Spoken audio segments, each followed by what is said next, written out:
एक चुकी आपण सर्व करतो जेव्हा आपण ऑप्शन ट्रेडिंग सुरू करतो आणि ती चुकी आपल्याला समजत नाही, कारण ती चुकी आपल्याला दिसून येत नाही. आणि ती चुकी काय आहे तुम्हाला माहिती आहे, आपण जेव्हा पण ऑप्शन ट्रेडिंग सुरू करतो आपण दररोज ट्रेड करतो. आणि काय झालं, आपल्याला सवय लागते, सव्वा 9 वाजला 9:30 वाजला कुठलाही ट्रेड घ्यायचा, कारण ती एक्साइटमेंट असते, कारण नवीन नवीन आपल्याला सर्व गोष्टी इझी वाटत असतात. पण जेव्हा पण आपण 9:15 वाजले का ट्रेड घेतो आणि ट्रेड आपण बनवतो, त्याच्यामुळे काय होतं, आपले लॉसेस होतात. आणि त्यानंतर आणि या गोष्टी आपल्याला कसं हळूहळू या गोष्टी नवीन जेव्हा आपला माइंडसेट असतो तेव्हा प्रिपेअर नसतो, त्याच्यामुळे आपल्याला गोष्टी समजत नाही. जसं असं हळूहळू तेव्हा आपल्याला समजतं. आणि तशी ही चुकी मी मी काय सर्वच जण करत असतात, पण ही चुकी कसं असतं, कारण आपल्याला पण माहिती आहे का मार्केट हा 70% हा साईडवेज असतो आणि 30% ट्रेंडिंग असतो. तर मार्केटमध्ये सर्वात मोठी स्किल जी मला वाटते ती काय, 30% मार्केट कुठली स्ट्रॅटेजी अशी बनवा का ती 30% मार्केट प्रेडिक्ट करू शकते. तर असं जेव्हा मी सायकोलॉजी आणि याच्यावर वर्क करत होतो तेव्हा मी विचार केला काहीतरी आपल्याला अशी स्ट्रॅटेजी पाहिजे का जी आपल्याला दररोज ट्रेड देणार नाही. त्याच्यावर वर्क करता करता ज्या स्ट्रॅटेजीज मी टाकल्यात युट्यूबवर त्या त्यात तुम्ही बघा दररोज ट्रेड तुम्हाला भेटणार नाही, पण 80% जेव्हा पण ट्रेड भेटेल ती 80% जास्त ॲक्युरेसी तुम्हाला देतील. तर तशाच प्रमाणे त्या दोन्ही स्ट्रॅटेजीज तुम्ही व्हिडिओज बघितले नसतील, त्याचे 2 भाग आहेत. एक ट्रेड रिव्हर्सल. आज जो मी ट्रेड घेतलाय ना तो त्या पद्धतीने घेतलाय, ट्रेड रिव्हर्सलच्या स्ट्रॅटेजी अनुसार घेतला. आणि तुम्ही बघा मी 1 तारखेपासून सिरीज चालू केली, पण आज 6 तारीख झाली तेव्हा आपल्याला ट्रेड भेटलाय. तर हेच महत्त्वाचं आहे. दररोज ट्रेड करण्याने 2 गोष्टी होतात. एक तर तुम्ही बघा कुठलाही पीएनएल बघा तर त्याचा ब्रोकरेजचा चार्जेस जास्त त्याच्यामुळे होतात, कारण आपण ओव्हर ट्रेड करतो, आपण दररोज ट्रेड करतो. तर या स्ट्रॅटेजीज तुम्हाला ॲक्युरेट ट्रेड देतात आणि पाहिजे ते आणि दररोज ट्रेड देणार नाही. त्याच्यामुळे काही लोकांना या स्ट्रॅटेजीमध्ये कंटाळा पण येईल. पण असं नाही, जेव्हा पण तुम्हाला ट्रेड भेटेल, तुम्हाला ट्रेड चांगला भेटेल, तुम्ही कमी ब्रोकरेज द्याल. तर आजचा ट्रेड तुम्ही बघा मी लाईव्ह रेकॉर्ड केलाय आणि काय आपलं लॉजिक होतं आम्ही त्यात सर्व समजवलं, तर तुम्हाला लाईव्ह स्क्रीनवर दाखवतो. तर आता बघा, आता मी ट्रेड घेतला होता आज. तर आज आपला पहिला दिवस आहे, पहिला ट्रेड भेटला आपल्याला. तर आता मी तुम्हाला दाखवतो इथं ट्रेड मी कुठं घेतलेला. इथं बघा, इथं तुम्हाला दिसत असेल मार्केटने इथं क्रॉस केला होता, बरोबर. इथं निफ्टीने क्रॉस केला, राईट. मी काय केलं माहिती आहे, मी इथं काय केलं, मी इथं निफ्टीने जसा इथं क्रॉस केला तर मी इथं 550ला क्रॉस केला. इथं बघा तुम्हाला हाय दिसत असेल, लो दिसत असेल 550चा. तर मी इथं बघितलं तर इथं त्यांनी क्रॉस नाही केला. तर इथं त्यांनी क्रॉस नाही केला. तर मी ट्रेड रिव्हर्सलचा ट्रेड घेतला. आणि आता आपल्याला बघा, आता मी तुम्हाला दाखवतो. तर आता आपण एंट्री इथं घेतली होती. मी लगेच इथं रेड कॅन्डल जशी फॉर्म झाली इथं, तर मी एंट्री केली आणि आता बघा प्रॉफिट आपला किती चालू आहे. तर मी तुम्हाला सिंपल तुम्हाला समजलं, जसं मी इथं एंट्री केली 540चा मला इथं हे भेटलं. मी लगेच इथं ॲट द मनी पुटला पण यांनी क्रॉस नाही केला. आणि इथं बघा वॉलिंजर बँडचा पण आपला हे केला त्यांनी, राईट. आणि मी इथं लगेच एंट्री घेतली. तर मी तुम्हाला दाखवतो आपला आता प्रॉफिट किती चालू आहे. आता बघा आपल्याला 3862चा प्रॉफिट चालू आहे ऑलमोस्ट. तर आता बघू, आता इथं आपल्याला अजून एक स्पाइक येऊ शकतो, याच्यामध्ये थांबलोय. तर बघा 3900चा आपल्याला प्रॉफिट दिसतोय.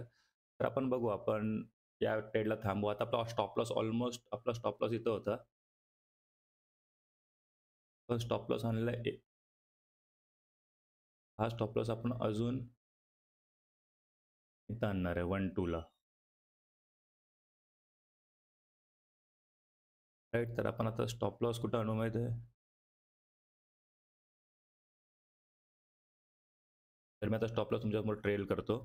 212.11.90.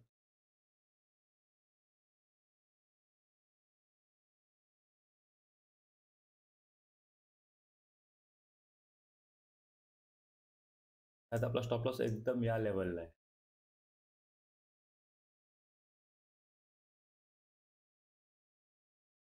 आता बघा, आता आपलं 3690चं हे चालू आहे. तर आपण बघू कितपर्यंत आपला स्टॉप लॉस हिट होतोय, त्याच्यानंतर आपण डिसिजन घेऊ काय करायचं ते. आता बघा, आता आपला ट्रेड चालू आहे.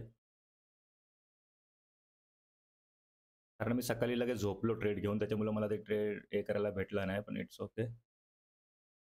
बघू, आपण भेटेल तेवढा आपण प्रॉफिट बुक करायचा प्रयत्न करू. आता 4000चा प्रॉफिट चालू आहे आपल्याला.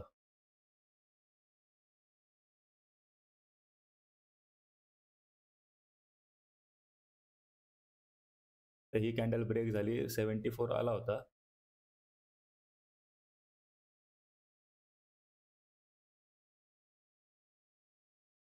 बघू आपण आपला जो पण स्टॉप लॉस आता आपल्याला ₹22 प्रॉफिट होणारच आहे.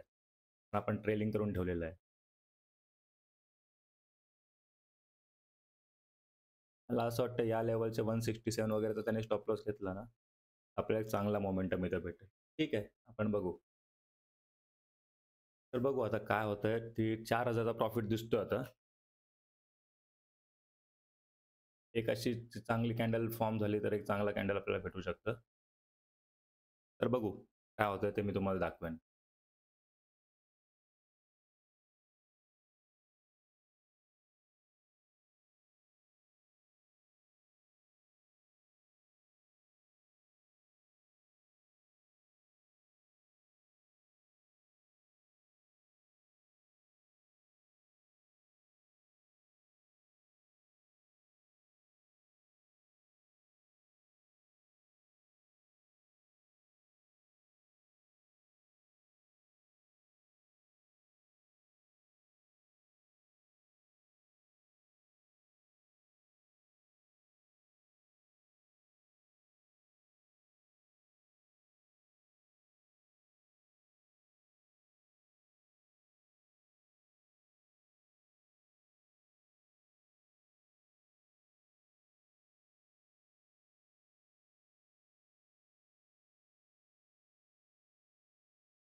आता बघा आता आपला just trailing stop loss hit होता आता वाचलाय. पण ठीक आहे आपण सर्व्हाइव्ह केलाय तो स्टॉप लॉस. तर आपला टार्गेट आता आपल्याला थोडा कन्झर्व्हेटिव्ह व्हायला लागेल कारण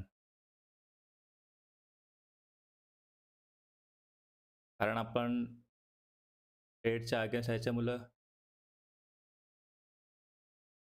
एक्झिट करायला लागेल असं वाटतंय. It's okay.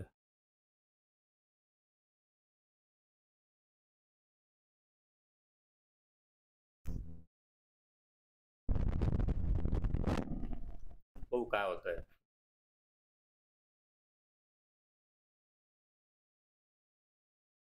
हेच असं जेव्हा पण मार्केट वरती जातं ना, थोडा तुम्हाला कॉन्शियस व्हायला लागेल तिकडे. कारण जेव्हा पण मार्केट वरती जातं तुम्हाला त्रास देऊन वरती जाईल. ठीक आहे. बघू जे पण होईल ते आपण एक्सेप्ट करू. पण सध्या मला असं वाटतं कारण मी साइडवेज मार्केटमध्ये ट्रेड केलं, इथून खाली येऊ शकतो. त्याच्यामुळे मला असं वाटतं 50 पॉइंटचा आपण टार्गेट बुक केला पाहिजे. आता जर ऑप्शन बायिंग असतं ना, तर केव्हाच मार्केटने आपला स्टॉप लॉस नेलं असतं.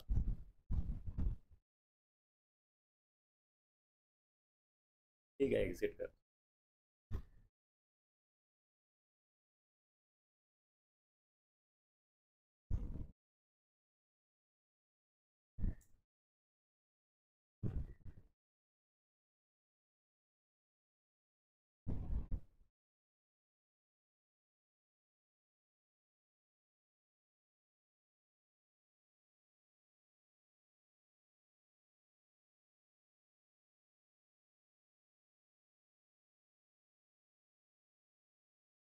एक्झिट केलाय ट्रेड.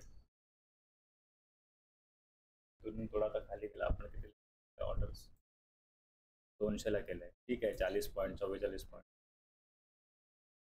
आपण एक्झिट केलंय पण इट्स ओके. तर आता तो आपला ट्रेलिंग स्टॉप लॉस नेला असतो. कारण कसं आहे मार्केट आज साईडवेज आहे. साईडवेज मार्केटमध्ये जर 50 पॉईंट पण काढणं खूप चांगली गोष्ट आहे. साईडवेज झोनमध्ये मार्केट आहे. तर इट्स ओके. तर थोडा तो हे करणार त्रास देणार.